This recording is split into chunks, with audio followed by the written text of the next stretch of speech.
BBC World Service. This is BBC News with coverage to mark the death of Her Majesty the Queen with Razia Iqbal and James Kumar. Earlier today, Buckingham Palace announced that Queen Elizabeth II, Britain's longest reigning monarch, had died peacefully at her Scottish home of Balmoral. She was 96. Charles, the Queen's eldest son, said the death of his beloved mother was a moment of the greatest sadness for him and all members of the royal family. He becomes Charles III. Members of the public have been gathering in Scotland and outside Buckingham Palace. We'll be with you for the next 2 hours with coverage looking back at her long life, her reign, the end of the second Elizabethan era, the impact she made on both the United Kingdom but also on the Commonwealth of Nations. And we'll also bring you reaction to her death. World leaders, past and present, have been sharing their reflections. First, the news. Hello, I'm Roisin Hasty with the BBC News. Buckingham Palace has announced the death of Queen Elizabeth. She was 96 years old. She ascended the throne in 1952 and became Britain's longest reigning monarch, surpassing Queen Victoria 7 years ago. Naomi Grimley reports. It was at 6:30 in the evening that it was officially announced Queen Elizabeth had died peacefully at Balmoral Castle in Scotland. Her 4 children were by her side, including her eldest son, who now becomes King Charles III. In a statement, he said the royal family mourned profoundly the passing of a cherished sovereign, whose loss would be deeply felt throughout the country, the Commonwealth, and by countless people around the world. The King and his wife Camilla, who becomes Queen Consort, will remain at Balmoral overnight, before returning to London on Friday. At Buckingham Palace in London, crowds awaiting updates on the Queen's condition began crying as they heard of her death. The Union flag on top of the palace has been lowered to half-mast. Our correspondent, Easton, is there. People are seeking some way of connecting with this extraordinary moment in British history, and despite the rain, which is really quite heavy now, there are tens of thousands of people outside Buckingham Palace. The crowd has been growing over the last few hours, people streaming down the Mall.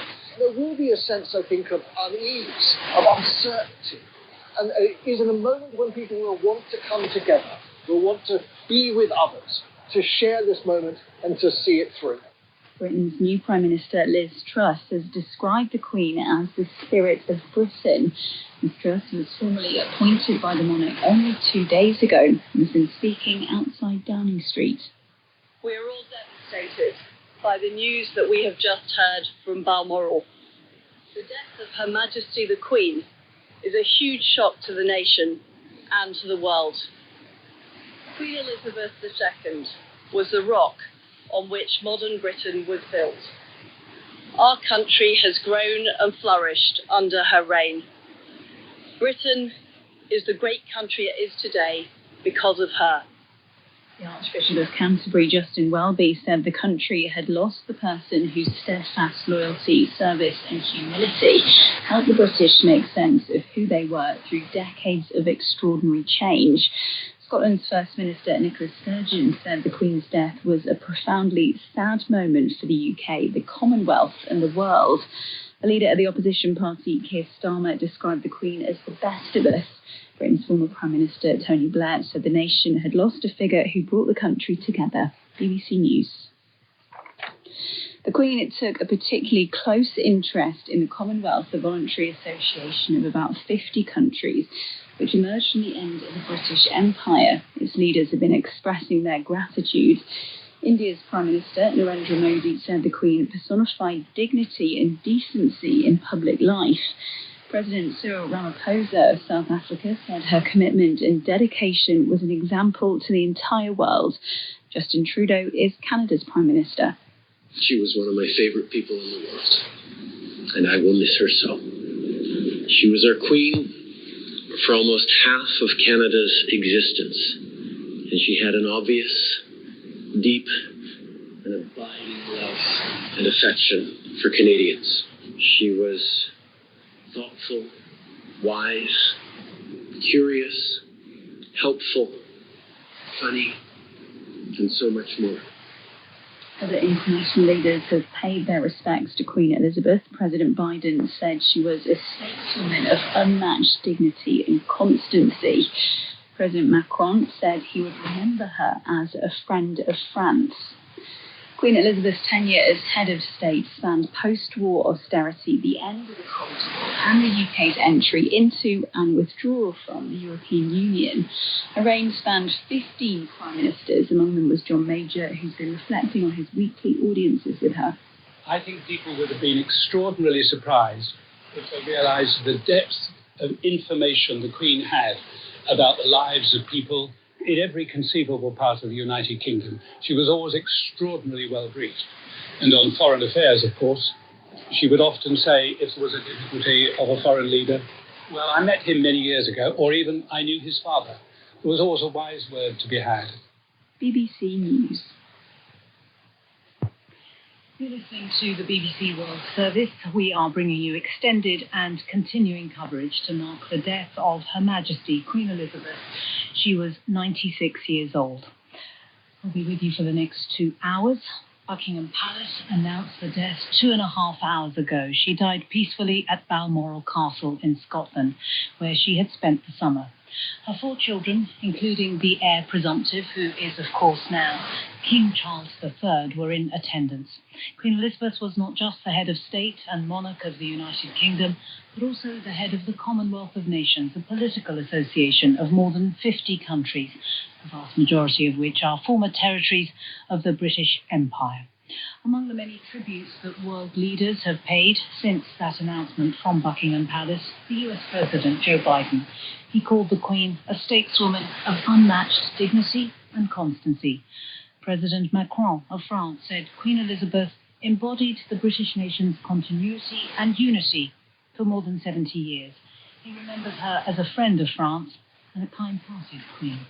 The Prime Minister of India, Narendra Modi, said he was pained by the loss, adding that the Queen had personified dignity and decency in public life. He also said that during one of his meetings with the Queen, she had shown him the handkerchief Mahatma Gandhi gifted her on her wedding. And the UN Secretary-General, Antonio Guterres, said Queen Elizabeth was admired around the world for her grace, dignity and dedication.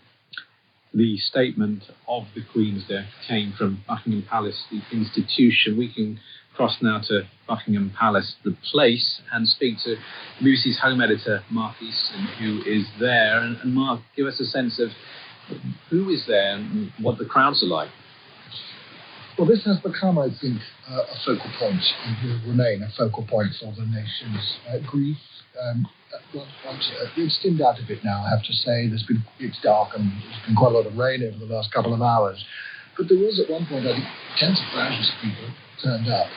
Quite a few of them brought flowers. And the crowds themselves, it was interesting. They were incredibly diverse. I mean, London's a diverse city, of course, but there were people from every generation and from every ethnic group and from many, many countries. And they all came, I think, because the new king, King Charles III, spoke of the respect and affection that the people of this country had for his mother. And I think that people wanted to show that. We've heard a lot of applause, spontaneous clapping, and at one point 3 cheers were raised. We don't know whether that was for the Queen or whether perhaps it was for the new king.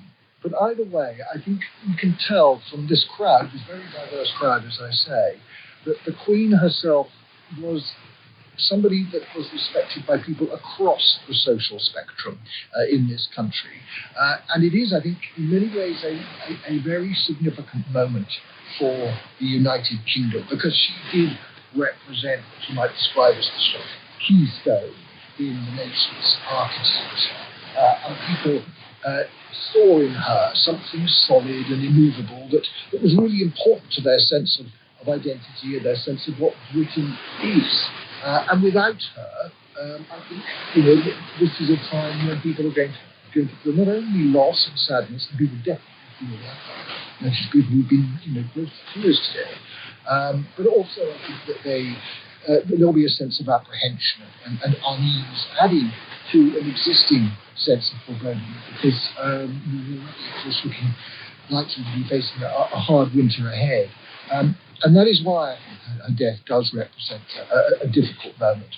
And perhaps just reflection, since you mentioned the new king, for him, unlike his mother, of course, he was born into this. She became queen, of course, after the abdication of her uncle. She wasn't necessarily born to be queen. He was born to be king, and he takes on this role in his 8th decade. Yes, and it's not going to be an easy role to take on. His mother, it's a very difficult act to follow, let's put it that way.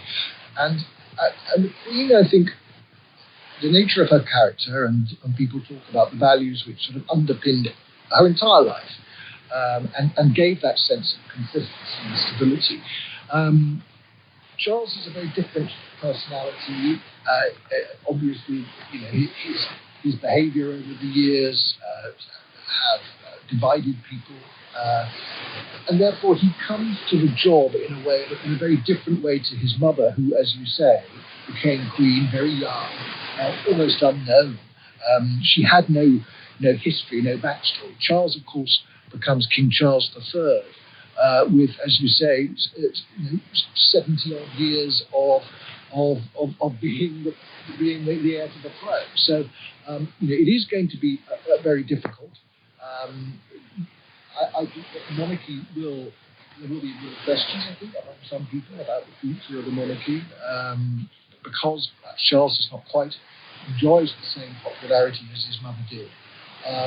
But that said, the crowds here at Buckingham Palace, I have to say, would suggest that the Queen and the institution of monarchy are, and this is backed up by research and by polls and so on, at the moment, they are hugely loved, and as a system of governance, it's one that Britain is not going to give up easily.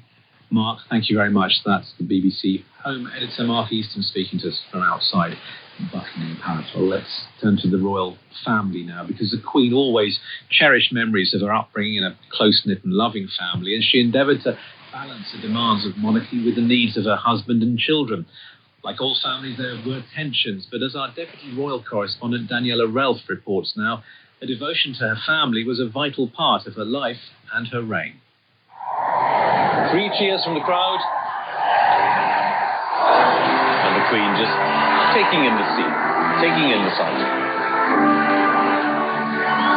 Her Majesty the Queen, as we saw her, a head of state on the balcony of Buckingham Palace, but she was also a wife, mother, grandmother, great-grandmother, a woman who for decades had to juggle family life with the duties of her unique position. We are inside the Abbey for the most solemn and dramatic pictures that have ever appeared on the screen.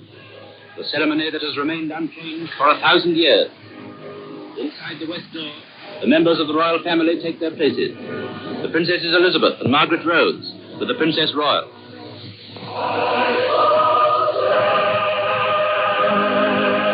She was not born to be queen, but everything changed when she was 10. Her uncle, Edward VIII, abdicated. Her beloved father was crowned George VI, and she became heir to the throne.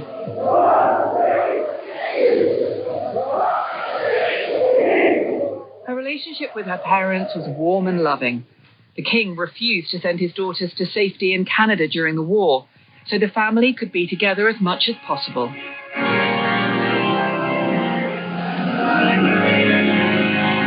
In 1947, she was allowed to marry Prince Philip, a love match opposed by some senior palace aides. These are the first newsreel pictures taken since his christening of Prince Charles, now 8 months old. Prince Charles was born a year later, but her royal duties meant they were apart more than she would have liked. A heavy program of official engagements prevents the princess and the duke from seeing their son as often as they wish. It is only on occasions like this that they can enjoy the happiness of parenthood. At the age of just 27, she was crowned queen, and her role as monarch meant taking tough decisions regarding her family. Prince Philip had to give up his career in the Navy. And then a constitutional crisis. From Princess Margaret centres worldwide interest, and sharing the spotlight is Group Captain Peter Townsend. Her sister, Princess Margaret, had fallen in love with a divorced man, Peter Townsend. In law, the Queen's permission was required for them to marry. But with the Church and the Cabinet opposed, she had to ask Margaret to wait. Eventually, the romance petered out. It has been nearly 5 months since the Queen was with her children, though she has kept close contact with them throughout her tour by radio telephone. The Queen was often separated from Charles and Anne when royal duties took her around the Commonwealth. And efforts were made to shield the royal children from too much publicity. This was her Christmas broadcast in 1958. Some of you have written to say that you would like to see our children on television this afternoon. We value your interest in them, and I can assure you that we have thought about this a great deal before deciding against it. We would like our son and daughter to grow up as normally as possible, so that they will be able to serve you and the Commonwealth faithfully and well when they are old enough to do so.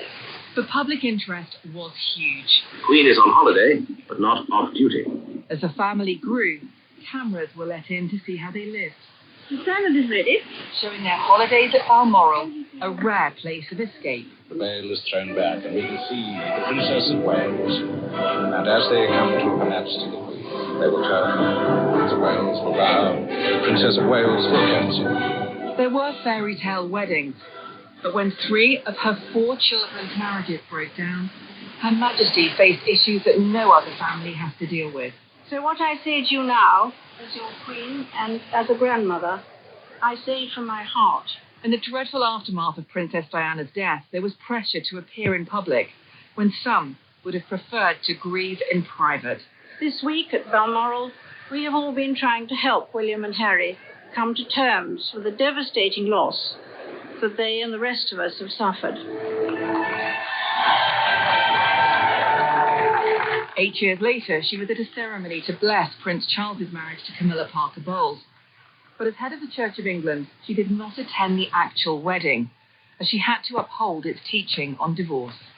She was forced to have Prince Andrew withdraw from public life after he settled a court case in America in which he was accused of sexual assault. And when Harry and Meghan, the Duke and Duchess of Sussex, left for a new life in the United States, as Queen, she had to deal with the fallout and remove his military patronages. The people of this country and of all the Commonwealth wish happiness to this united family. There were many happy times, but nurturing a family in the public spotlight wasn't easy. And often, any private wishes regarding her family had to be weighed against the Queen's strong sense of duty to the country and the unique responsibility of a head of state. That was our Deputy Royal Correspondent Daniela Relf reporting there on the family that was the Queen's family as well as the Royal family. And we are bringing you continued coverage here on the BBC World Service with me, James Tamarasamy, and Razia Iqbal, following the death of Her Majesty the Queen. Queen Elizabeth died at her home in Balmoral in Scotland this afternoon at the age of 96. We were hearing earlier in our coverage about the affection and commitment the Queen had for the Commonwealth of Nations, and we spoke earlier to the former Prime Minister of Canada. Let's speak now to Kevin Rudd, former Prime Minister of Australia from December 2007 to 2010, and again in 2013 till September 2013, June 2013 to September 2013. He joins us from London. Welcome to the World Service, Kevin Rudd. I wonder if we can start with you just sharing some of your reflections of your encounters with Her Majesty the Queen. I was fortunate, together with my wife Therese, to spend a reasonable amount of time with Her Majesty. Not long after I was sworn in, I was in London and went and saw her at Windsor Castle.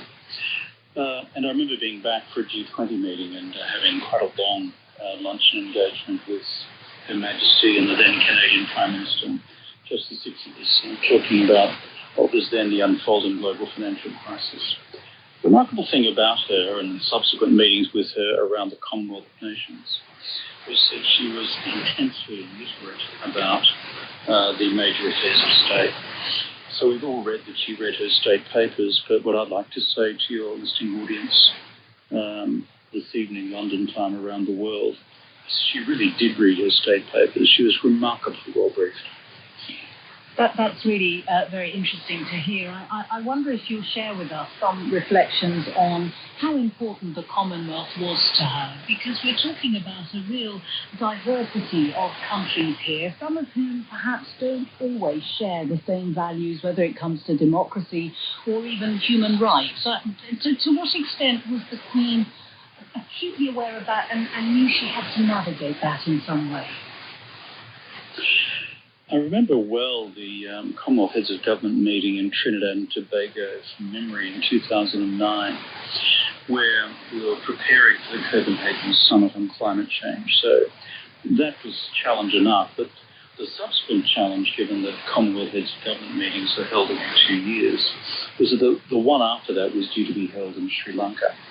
And we had a real problem on our hands because there was an unfolding brutal series of attacks by the then government of Sri Lanka against the Tamils in the north of the island. And so there we were caught between an already scheduled hosting by the government of Sri Lanka on the one hand for an institution which the Queen valued dearly, and on the other hand the unfolding near genocide or genocide against the Tamils. And so what I found remarkable was in private conversations with Her Majesty and her staff, how determined she was to ensure that we got around this. The long and short of it was, I ended up hosting, or Australia ended up hosting, the 2011 Commonwealth Heads of Government meeting instead. We stepped in and then had to, with the British, do the diplomacy around the Sri Lankans until they'd restored some sense of normality in the future. Seeing her care at play at that, to me, demonstrated that this was an important family for her. And in terms of the relationship with Australia, she was clearly held in enormous affection there, but it isn't entirely clear now what the current Prime Minister, Anthony Albanese, might do in terms of a referendum that might lead to Australia becoming a republic. I think given Her Majesty has just passed away, any discussion of a republic in Australia at this stage will not be appropriate for these days of mourning. I remember when I saw Her Majesty at Windsor Castle. Now that she's passed away, I can speak a little more freely about these things. I indicated to her that, of course, I was a Republican because that's in the platform of the Australian Labor Party, and I was a Labor Prime Minister, as is Mr Albanese. But I told her a little story about my mother. My mother, of Irish extraction, Roman Catholic, Labour voting, rural Australian working class. I passed on to Her Majesty that she was probably one of Her Majesty's greatest Australian fans. So this position that she held in the hearts of people across the Commonwealth is deep, far and broad, whether you're a Republican, whether you're a constitutional monarchist or whatever, because you saw in her the person, a person of formidable unifying strength. I asked my mother why. My mother said, well, during the war, and my mother was a nurse, she said, we all knew that there were the two royal kids, as she used to describe them, Margaret and Elizabeth, in Buckingham Palace during the Battle of Britain. And if she could do it, the rest of us could as well. Kevin Rudd, former Prime Minister of Australia, we are grateful both for your grace and your insights. Thank you for joining us. Throughout her reign, the Queen maintained strong links with the Church of England. She was, as head of state, the Church's supreme governor, and in her private life, her Christian faith never faltered. But she was keen too to promote religious tolerance and mutual respect throughout Britain and the Commonwealth. Ali McBourne reports. She was head of state, but also supreme governor of the Church of England. It's very clear, though, that for Her Majesty the Queen, faith was about much more than her constitutional role. I know just how much I rely on my own faith to guide me through the good times and the bad. Back at her coronation, itself a ceremony steeped in religious significance, the Queen promised to uphold both the laws of the nation and the Protestant religion. She embraced being defender of the faith in a way that showed it went beyond just an inherited title to her. She was a vital ambassador for the Anglican Church abroad. She met 5 popes, quite a turnaround for a monarchy that once split so spectacularly from Rome. At home, she left governance to the bishops, but as an ever-ready listener and guide to them. The former Archbishop of York, Lord John Sentiment, described an extraordinary moment at a meeting where he sought her counsel over an issue that was troubling him. And I just found myself kneeling down and said to her, and he said prayerfully, and I put my hands together and pressed sideline. No word was said. About 3 minutes. And she said, Amen. I will never know what kind of prayer she prayed, but I just felt within myself. She came in front of a very, very humble, holy person. They were saying, every year in Christmas messages, there were insights into the way the Queen's faith guided her, like this broadcast from 2014. For me, the life of Jesus Christ, the Prince of Peace, whose birth we celebrate today, is an inspiration and an anchor in my life. A real model of reconciliation and forgiveness. He stretched out his hands in love, acceptance, and healing. Christ's example has taught me to seek to respect and value all people of whatever faith or rank. And in recent decades, as the nation grew in diversity, she visited temples, synagogues, gurdwaras, and mosques. She said Anglicanism had a duty to protect the free practice of other religions too. Chief Rabbi Ephraim Lernis said it was clear through all their meetings, complete with time he accompanied her to the concentration camp at Bergen-Belsen, that her interest went far beyond duty. I saw it firsthand how she relates to the sorrowful times of Jewish past. For her, she doesn't act like a politician. She has genuine care, genuine interest, and wants the best, certainly for our faith and for all faiths. But all guided by her own faith. The head of the Catholic Church in England and Wales, Archbishop of Westminster, Cardinal Vincent Nichols, remembers a national service at St Paul's Cathedral. With the certain point in the ceremony, we were all asked to recite a long prayer which was printed out in the order of service. And I looked at Anne the Queen, had her eyes shut, and she was reciting this prayer by heart. And I thought, there's a woman who prays, who probably prays every day. At least that's what I saw before my eyes. When they gathered for her Platinum Jubilee at St Paul's Cathedral, they gave thanks for Her Majesty the Queen's reign, for her service, and for her faith. They also commemorated the way she guided the Church in a fast-evolving world and her commitment to bring all people together. That was the BBC's religion editor, Aline Paul. And for what's our UK correspondence here, and for the United Kingdom, Rob, a change head of state and a change of head of government in just a couple of days. Absolutely. I mean, one of the things that people have been making clear in all their various tributes and memories of the Queen is that idea of continuity and reassurance. And so now that has gone. And so in 1 week, it's extraordinary what the UK is going through to have one Prime Minister replaced by another. And let's remember, this was the first Prime Minister was one who had to resign in some disgrace. And now for the Queen to go. And I think that if we live perhaps in more kind of reflective and anxious times, that this would create more of a ripple. I mean, I'm not too sure that it will because of that age that we live in. Rob, thanks very much. Do stay with us here on the BBC World Service. With bbc.com/news, you get the latest news stories anytime you like. bbc.com/news offers you the most comprehensive news coverage in the world, and its stories are easy to search and navigate. Whether you're interested in science, health, technology, or business, the bbc.com/news website can offer it all. It also gives you the opportunity to listen live to our news output or check the latest breaking news with our minute-by-minute news feed. If you want to take the news with you, we offer you downloadable podcasts to listen at your convenience, or archive programming so you can catch up on the programs you missed. Or you can access bbc.com/news on your mobile phone. bbc.com/news also lets you give feedback direct to our programme teams.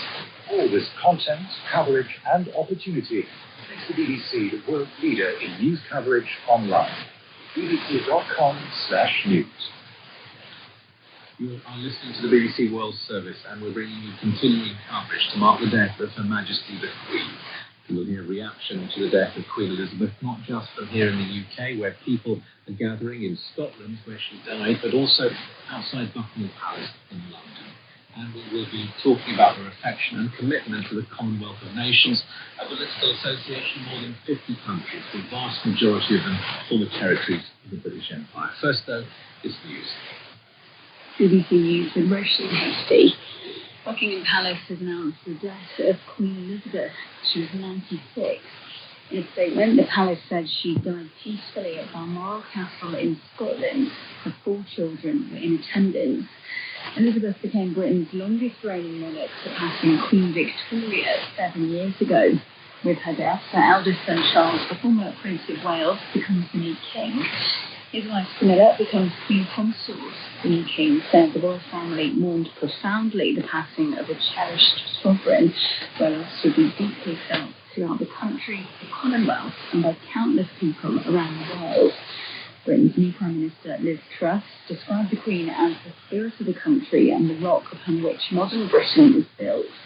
The former Prime Minister John Major looked back on his weekly briefings with the monarch. He was always extraordinarily well briefed. And on foreign affairs, of course, she would often say, if there was a difficulty of a foreign leader, well, I met him many years ago, or even I knew his father. It was always a wise word to be had. Commonwealth leaders have expressed their gratitude for the Queen's dedication and hard work.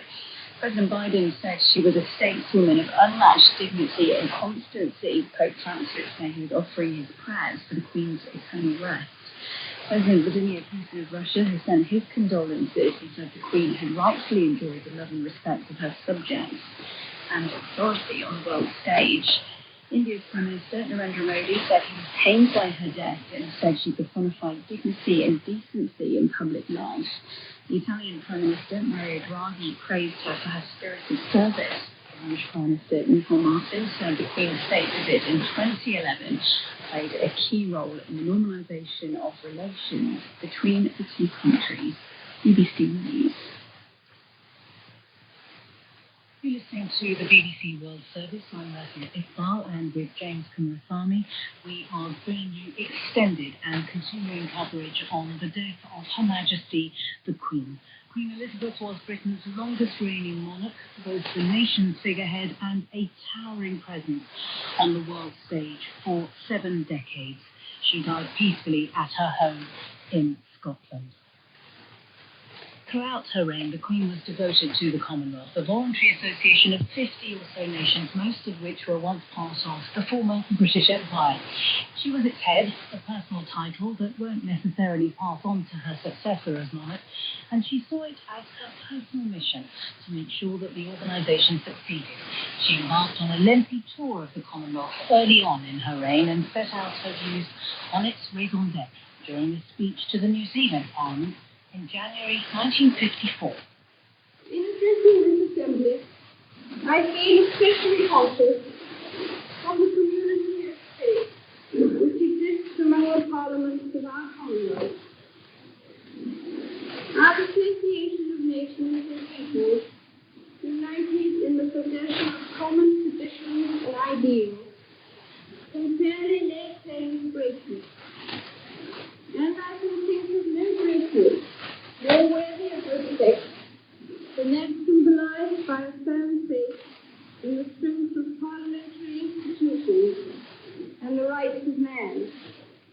Well, times were changing and the British Empire was waning. In 1960, the British Prime Minister then, Harold Macmillan, spoke about the winds of change sweeping through Africa. The former colony sought independence. Shortly after decolonisation started, South Africa left the Commonwealth. The years of violence during apartheid were ended with the release of Nelson Mandela from prison and his election as his country's first black leader. His relationship with the Queen is believed to have been warm and informal. He referred to her as my friend Elizabeth. In 1995, she visited the country and spoke of the changes she had seen. You have become one nation whose spirit of reconciliation is a shining example to the world. And I have come back to see for myself what is little short of a miracle. The events in South Africa of the last few years have helped to bring rays of sunshine to pierce the mist.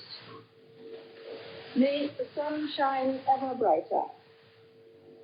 Nkosi Sikelel' in Africa. Well, throughout her reign, the Queen continued to believe that the Commonwealth had a role to play in promoting democracy and human rights. But in later years, she indicated that the organisation's future may be in question. She disclosed her doubts at a Commonwealth Heads of Government meeting in Cyprus. That was in 1993.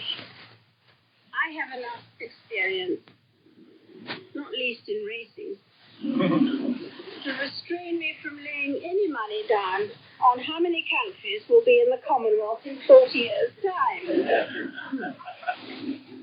who they will be, and where the meeting will be held. I will certainly not be betting on how many of you will have the head of the Commonwealth as your head of state.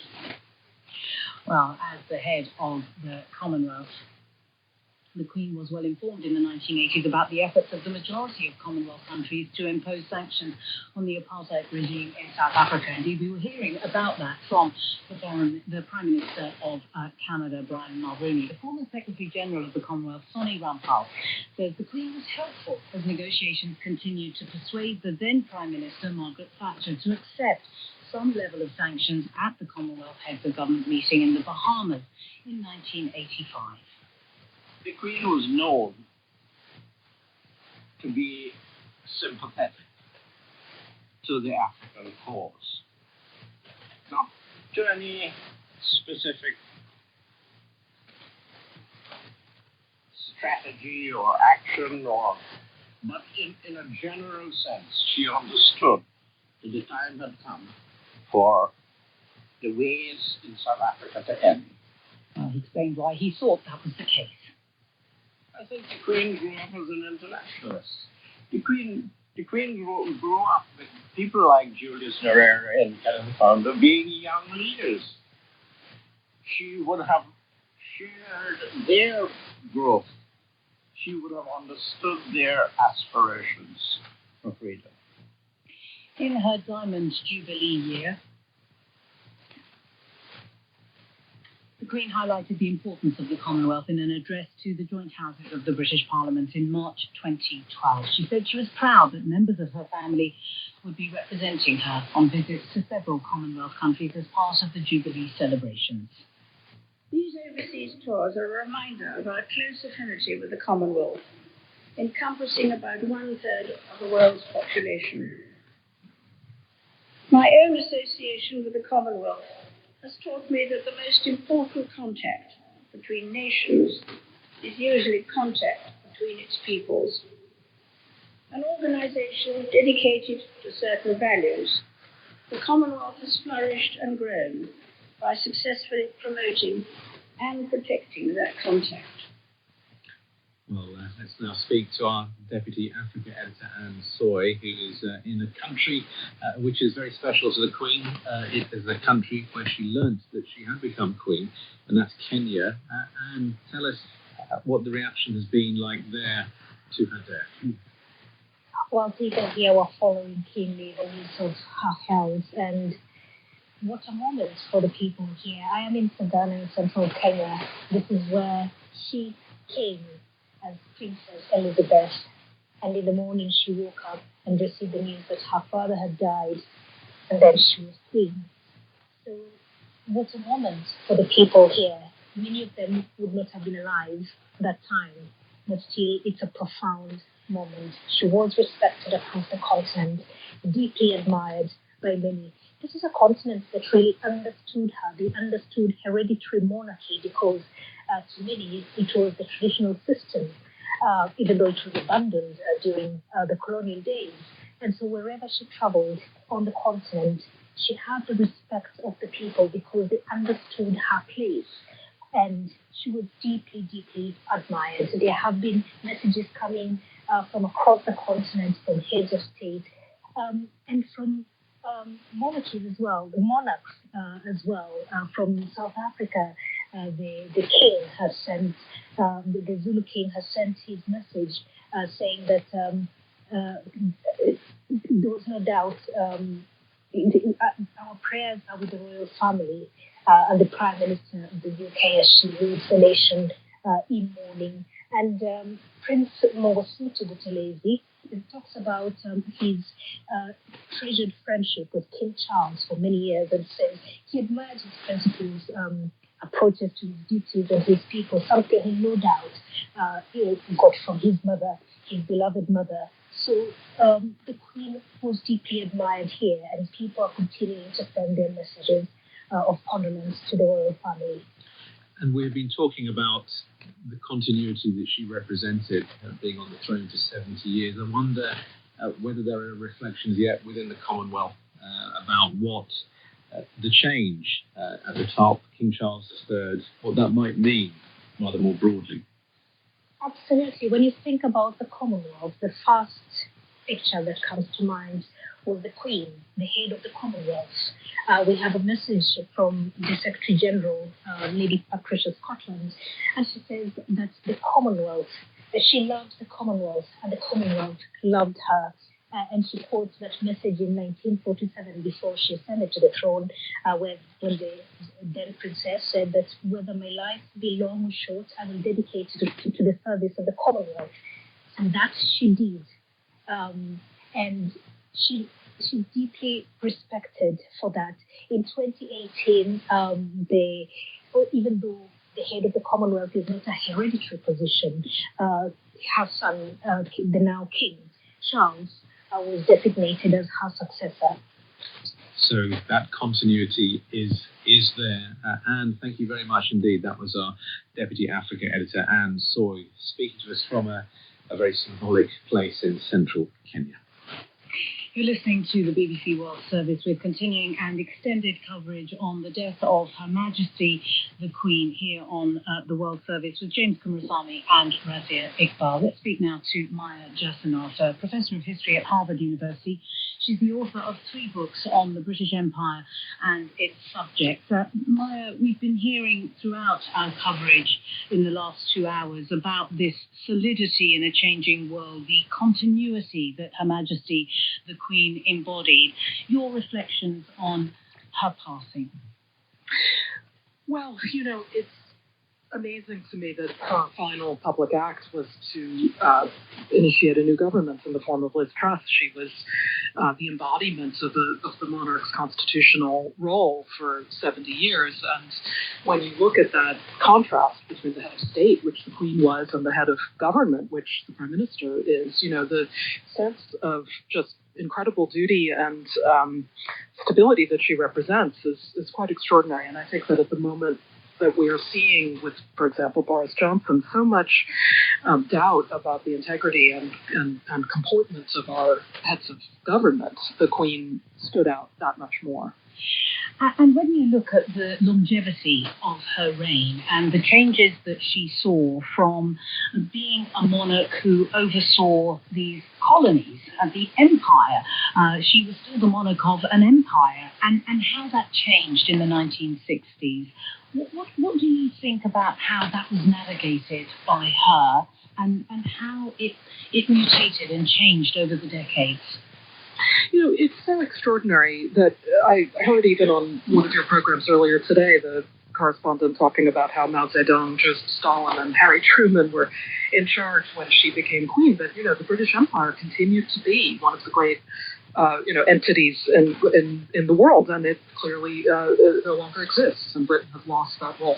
The Queen herself was clearly very committed to the ideas of liberal governance, constitutionalism, and so on that figures in the empire had long championed, and her own commitment to the Commonwealth was sincere and reflected in her actions and genuine, I think, interest in retaining those ties. And yet, I think we have to bear in mind that, all of this was an effort to keep British power at the forefront of the world, in a world that felt very differently about whether or not they wanted to have Britain in charge of them. And in the context of the sometimes very murky and difficult history of the empire and Britain's relationship with those countries, I wonder what you think, because of course you've written about this, the relationship between what was done in the name of this country under the auspices of the monarch and really left just awful brutality in many of those countries, which are still part of the Commonwealth today.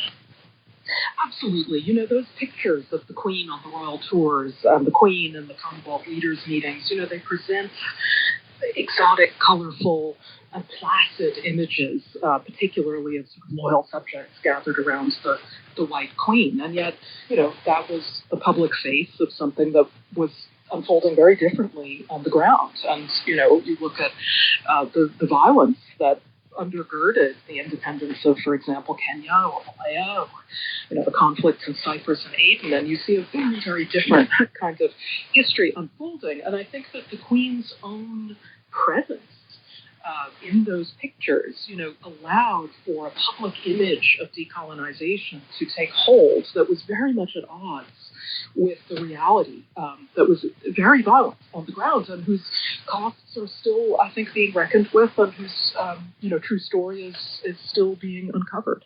And of course, here in the United Kingdom, she leaves behind a profoundly different country to the one that she took on when she became monarch at such a young age. Yes, she also represented, I think, the last really powerful living link to World War II, and the idea that was, the great generation, the time when Britain held off the scourge of fascism and so on, has become more and more iconic, as far as I see it, in British national identity. And with the Queen's passing, that generation goes. I think it loops back to this issue of duty and standing up for things and, upholding a greater good in contrast to private interest. And that the Queen's speech during COVID, citing Vera Lynn, "We will meet again," was such a powerful reminder of, her own role in sustaining at least a public image of wartime Britain that I don't think we'll see quite the likes of again. Maya Jasanoff, Professor of History at Harvard University, thanks very much for joining us. You're listening to continuing coverage here on the BBC World Service of the death of Her Majesty the Queen. Queen Elizabeth II has died at the age of 96. She passed away peacefully in her Scottish home of Balmoral. Her eldest son, Charles, has become King Charles III.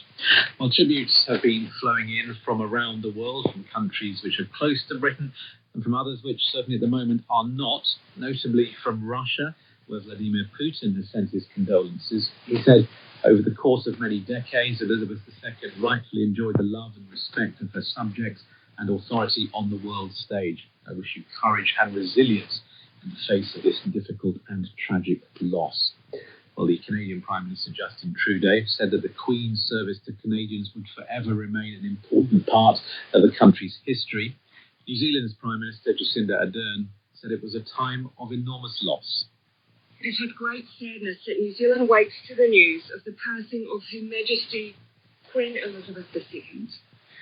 I know I speak for all New Zealanders in conveying our deepest sympathy to members of the royal family and condolences to King Charles III on behalf of the government and New Zealanders at this time of enormous loss.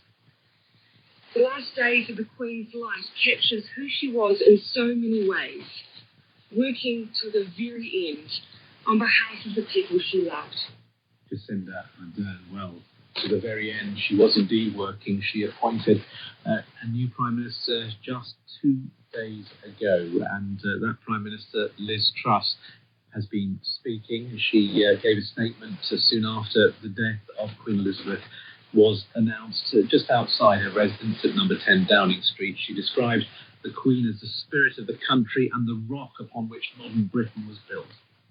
Queen Elizabeth II was the rock on which modern Britain was built. Our country has grown and flourished under her reign. Britain is the great country it is today because of her. She ascended the throne just after the Second World War. She championed the development of the Commonwealth from a small group of 7 countries to a family of 56 nations, spanning every continent of the world. We are now a modern, thriving, dynamic nation. Through thick and thin, Queen Elizabeth II provided us with the stability and the strength that we needed. She was the very spirit of Great Britain, and that spirit will endure. She has been our longest ever reigning monarch. It's an extraordinary achievement to have presided with such dignity and grace for 70 years. Her life of service stretched beyond most of our living memories. In return, she was loved and admired by the people in the United Kingdom and all around the world. She has been a personal inspiration to me and to many Britons. Her devotion to duty is an example to us all. Earlier this week, at 96, she remained determined to carry out her duties, as she appointed me as her 15th Prime Minister. Throughout her life, she's visited more than 100 countries, and she has touched the lives of millions around the world. Liz Truss, as she said there, the 15th Prime Minister to be asked to form a government by Queen Elizabeth. Let's stay with political reaction here in the United Kingdom, and Scotland's First Minister, Nicola Sturgeon, had this to say.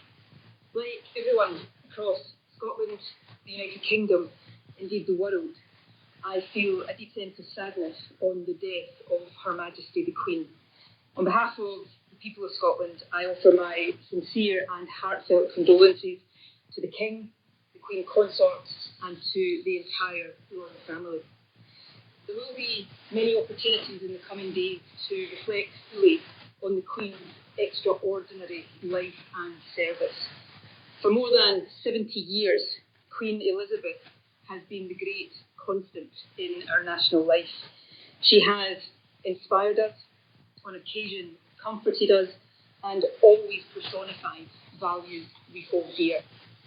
Throughout her reign, she performed her duties with exceptional wisdom, dedication and fidelity. Scotland loved, respected and admired her.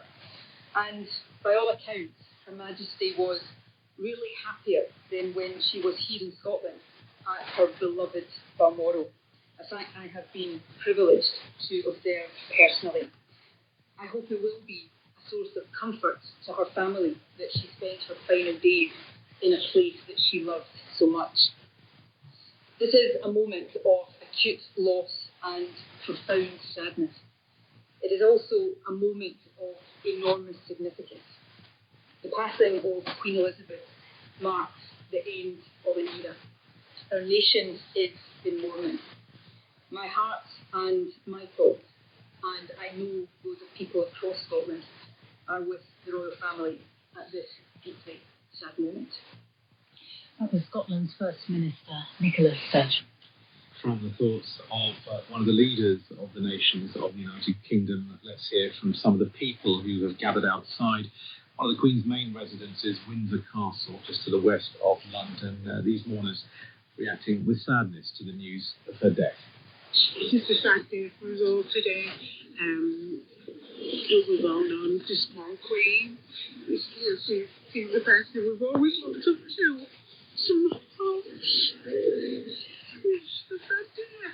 It's a very, very sad day. I know I've never been a royalist, so I don't know why I've been so affected by it. I literally only found out 2 minutes ago, and before it happened, I didn't think I would be, but I really am, and I realised just how important she was, you know, for the stability.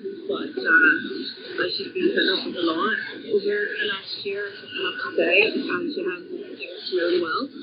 think Charles will fall in her footsteps. That's why I believe I'm doing a good job. She's just a wonderful person. My parents did huge respect for her. And she pledged to my country. And she led this country with great reverence and duty and respect and honor. And I just don't know if there will be another like her. Voices from outside Windsor Castle, one of the Queen's residences. Our UK correspondent Rob Watson is still with us here in the studio. The emotion there in people's voices completely palpable, Rob. And we were hearing also about the people coming together outside Buckingham Palace. I mean, there is something about the Queen in particular, outside of the dramas of the royal family, that really has connected her with people. Yes, I think the phrase that's been used is grandmother of the nation. And I think some of it is just pure endurance. I think some of it is just the way in which the public do recognise that classic trademark of the Queen, never complain, never explain it. And I remember at the time of the Jubilee celebrations, I was outside Buckingham Palace, those amazing fly-past and the concerts, and looking at some of the polling on this. And you know, the Queen has the kind of popularity ratings, right, that a politician could only dream of. 75% of the British people polls just like the Queen, which, if you contrast that to support for the monarchy, which is 62%, so it tells you that some of it transcends views about the monarchy. And just one other point about this, about the Queen, and it's about to slip out of my head. But the point about the Queen is, she is more popular. She was more popular at the end of her reign than at the start or in the middle. If you think about it, at the start, she was 25 years old. People think, goodness, could the monarchy survive in a sort of post-war age? Then there was that moment over the controversy over her children's marriage and the split between Charles and Diana. But now, at the end of her reign, she was more popular than ever. Quite a feat. Extraordinary, it really was. Not least because people really admired and revered her sense of duty. Rob Watson, thanks very much indeed. Well, on September the 9th, 2015, Queen Elizabeth became Britain's longest reigning monarch, overtaking the record of 63 years, 7 months and 2 days set by her great-great-grandmother, Queen Victoria. She didn't want a fuss to be made of that milestone and chose to mark the occasion by reopening a long, close railway line in Scotland. She travelled on the line by steam train from Edinburgh to Tweedbank on the Scottish borders, accompanied by the Scottish First Minister, Nicola Sturgeon. Here are some of the sounds of that day, north and south of the border.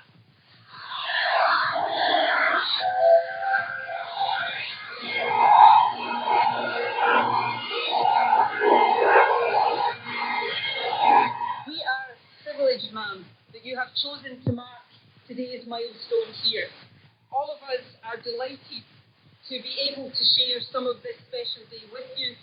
And for those watching from around the world, let me say on their behalf, ma'am, a simple but heartfelt thank you.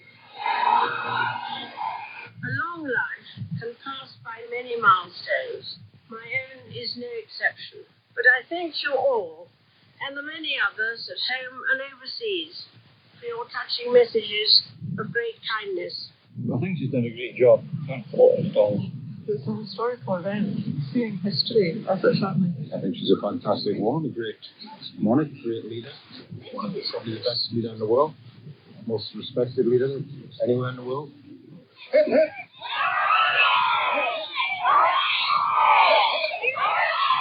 I do think it's right that today we should stop and take a moment as a nation to mark this historic milestone and to thank Her Majesty for the extraordinary service that she's given to our country over more than 6 decades. Mr. Speaker, Her Majesty the Queen inspires us all with her incredible service, her dignified leadership, and the extraordinary grace with which she carries out her duties. David Cameron, by my calculation, the 12th Prime Minister of Queen Elizabeth's reign. That was on the day that she became Britain's longest-serving monarch, almost 7 years to that day. News came that she had died at the age of 96. So we are bringing you continuing coverage of that here on the BBC World Service. With me, James Kumarasamy and Razia Iqbal. With bbc.com/news, you get the latest news stories anytime you like. Whether you're interested in science, health, technology, or business, the bbc.com/news website can offer it all. It also gives you the opportunity to listen live to our news output, or check the latest breaking news with our minute-by-minute news feed. All this content, coverage and opportunity makes the BBC the world leader in news coverage online. bbc.com/news. This is the BBC World Service, and on our website you can explore more of our programmes, from documentaries to science. Listen and download at any time by going to bbcworldservice.com. On air, online and on smartphone, this is the BBC World Service, the world's radio station.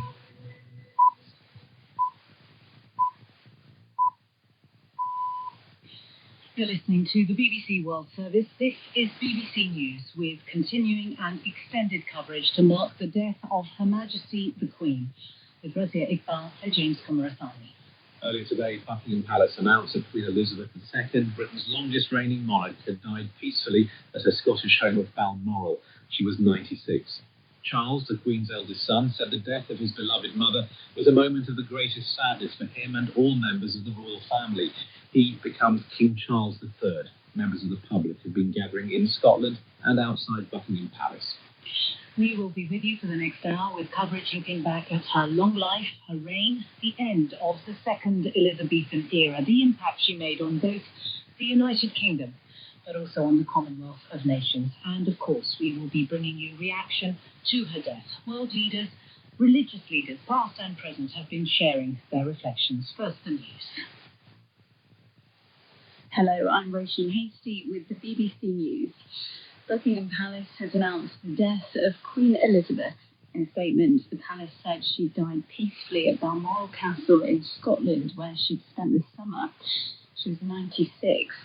Her 4 children were in attendance. Elizabeth ascended the throne in 1952. She became Britain's longest reigning monarch, surpassing Queen Victoria 7 years ago. Our correspondent James Cook is at Balmoral. The sun, shrouded in clouds, set here on the Balmoral estate, setting too on the end of an era for the United Kingdom and for the world.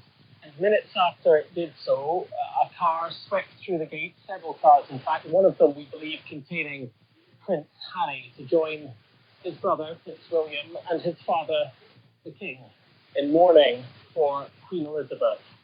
Charles, the new king, said the death of his beloved mother was a moment of greatest sadness for him and all members of the royal family. He said they mourned profoundly the passing of a cherished sovereign whose loss would be deeply felt throughout the country, the Commonwealth, and by countless people around the world. On Friday, Charles will be officially named king. It's been confirmed to be known as Charles III. Britain's new Prime Minister, Liz Truss, described the Queen as the spirit of the country. Speaking of Downing Street, she said the monarch had been the rock upon which modern Britain was built. Liz Truss was only appointed to the role 2 days ago by Queen Elizabeth. Scotland's First Minister, Nicola Sturgeon, said the Queen's death marked a profoundly sad moment. Scotland loved, respected and admired her. And by all accounts, Her Majesty was really happier than when she was here in Scotland at her beloved Balmoral. A fact I have been privileged to observe personally. I hope it will be a source of comfort to her family that she spent her final days in a place that she loved so much. International leaders have also paid their respects to Queen Elizabeth. President Biden said she was a stateswoman of unmatched dignity and constancy. At the United Nations, the Security Council held a minute's silence for the Queen. The UN Secretary General's spokesperson is Stefan Dujarric. The Secretary General is deeply saddened at the passing of Her Majesty Queen Elizabeth II, the Queen of the United Kingdom of Great Britain and Northern Ireland. As the United Kingdom's longest lived and longest reigning head of state, Queen Elizabeth II was widely admired for her grace, dignity, and dedication around the world. Pope Francis praised Queen Elizabeth's steadfast faith. He said he was offering his prayers for her eternal rest. World News from the BBC. The Queen took a particularly close interest in the Commonwealth, the voluntary associations of about 50 nations which emerged from the end of the British Empire. Its leaders have expressed their gratitude for her dedication and hard work. Gabriel Gatehouse looks now at her role on the world stage. When the Queen came to the throne in 1952, the Commonwealth was a fledgling organisation. It never became a major force on the world stage, but it did grow into a stable and diverse group of more than 50 members. The Queen was a titular head of state, but what she lacked in executive power, she made up for with an unrivaled front-seat view of Britain's role in world events since 1950. Her first Prime Minister was Winston Churchill. She advised a dozen subsequent leaders on international crises from Suez to 9/11 and helped steer the country through periods of great change. In other news, the US Justice Department has said it will appeal against a federal judge's decision to appoint an independent official to review records seized by the FBI from former President Donald Trump's Florida home. The judge said the official, known as a special master, should be asked to look at the materials seized. Mr. Trump is under investigation for retaining classified government documents. Ukraine's President Volodymyr Zelensky has met the US Secretary of State Antony Blinken, who is making an unannounced visit to Kiev. Mr. Blinken unveiled another $2.8 billion in military aid. Earlier, the Ukrainian military claimed a breakthrough in its counter-offensive against Russian troops. Villagers near Pakistan's largest freshwater lake, Manchar, are fleeing their homes as it's come dangerously close to bursting its banks. More than 1,300 people have now died in the country's worst floods. The disaster is estimated to have caused losses of about $10 billion. BBC News. You're listening to the BBC World Service with continuing and extended coverage on the death of Her Majesty the Queen with James Kamarasamy and me, Razia Iqbal. For the next hour, we will be bringing you coverage marking the death of Her Majesty. Queen Elizabeth was 96 years old. Buckingham Palace announced the death 3.5 hours ago. She died peacefully at Balmoral Castle in Scotland, where she had spent the summer. Her 4 children, including the heir presumptive, who is, of course, now King Charles, were in attendance. Queen Elizabeth was not just the head of state and the monarch of the United Kingdom, but also the head of the Commonwealth of Nations, a political association of more than 50 countries, the vast majority of which are former territories of the British Empire. A statement from Buckingham Palace read, "The Queen died peacefully at Balmoral this afternoon. The King and the Queen Consort will remain at Balmoral this evening and will return to London tomorrow." And from the new King, King Charles, this statement: "The death of my beloved mother, Her Majesty the Queen, is a moment of the greatest sadness for me and all members of my family. We mourn profoundly the passing of a cherished sovereign and a much-loved mother. I know her loss will be deeply felt throughout the country, the realms, and the Commonwealth, and by countless people around the world." Well, joining us for this hour is Robert Lacey, historian and author of The Queen, A Life in Brief. Welcome to the BBC World Service, Robert. And I wonder, because so many people have talked about her service, how important that was, and it does seem fitting that right to the end, just 2 days before her death, we saw her asking her 15th Prime Minister to form a new government. It's extraordinary. What day of the week are we now? Well, in England, we're Thursday, and it was Tuesday. What was also interesting, I thought, was that the new Prime Minister and the old one retiring went all throughout to Scotland to see her. But what I found fascinating was that as late as last week, she said, "I'll come down to London." These busy men, women, well, she didn't know whether it was an hour or woman, shouldn't have to fly all this way up, spend a whole day travelling just because of me. She was going, at the age of 95, 6, she was going to come down. And it was her doctors then who stopped her. And I think that the fact that the last image of her is of her welcoming and having time with her new Prime Minister in this strange system we have in Britain of an elected head of government and this hereditary 1,000-year-old head of state is a wonderful memorial to her. And she was smiling. She looked old and frail, but she was smiling. I mean, I think many people will be reflecting that that is the last sort of image of her. It's a rather lovely one. A lovely image. The image I have of her smiling goes back to 1961, when she was smiling in the arms of President Nkrumah of Ghana.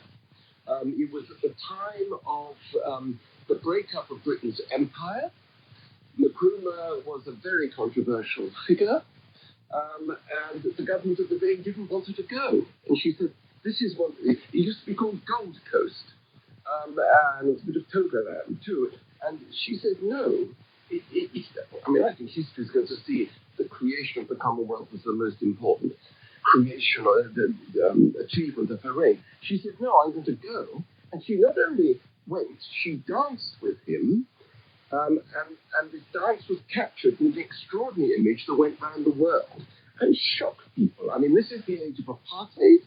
This is the age when, in America, 33 states still